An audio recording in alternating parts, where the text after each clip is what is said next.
While the U.S. media is still trying to figure out what they can and cannot report, Russia Today and the Daily Mail of UK have given out the identity of the hostage taker in Sydney. He is Manharand Manas, also known as Sheikh Haran, has been named as the gunman holding up to 15 people hostage in Sydney Cafe and is believed to be an Islamic State preacher who is on bail for accessory to murder. He's a 49-year-old man who lives in southwest Sydney, but is originally from Iran and is self-proclaimed Sheikh, and has previously accused the families of Australian dead soldiers of being murderers in letters and also charged with sexual assault.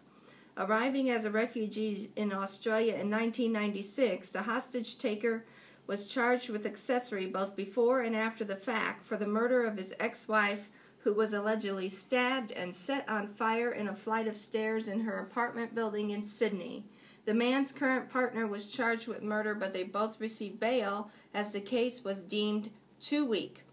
He was also arrested for the sexual assault of a 27-year-old woman in 2002 after luring her to his clinic following claims that he was an expert in astrology, meditation, and black magic.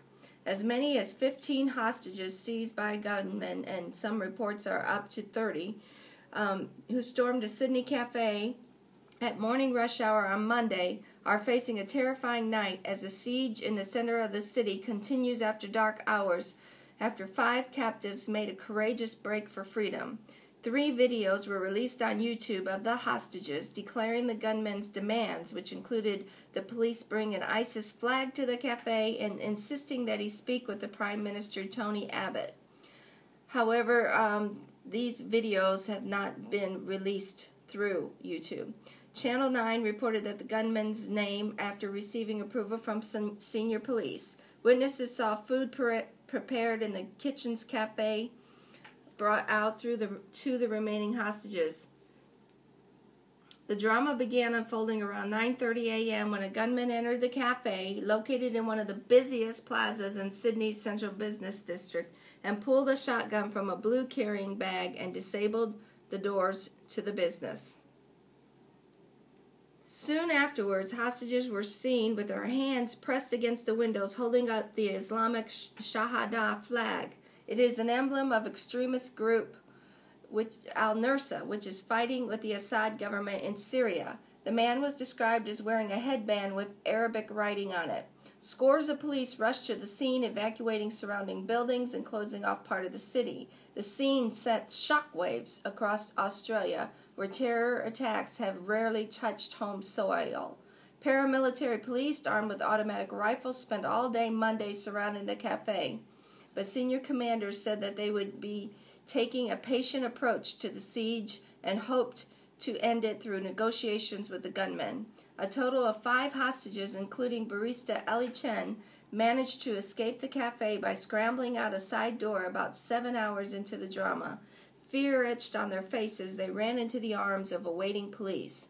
It is understood that the hostages escaped from the cafe rather than being released by their captor.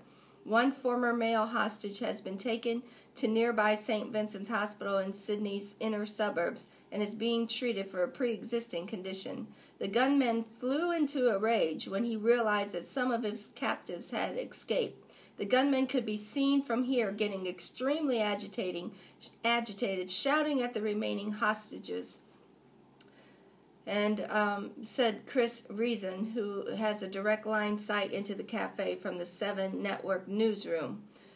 The light inside the building has gone off tonight, Mr. Reason said, but the police would not reveal whether it was a law enforcement or hostage taker tactic.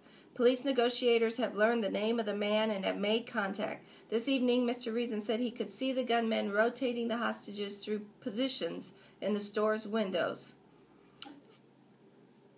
7 of the staff have counted among 15 hostages in the cafe, he said, and so they think that number is more reasonable than the up to 40 or 50 first reported.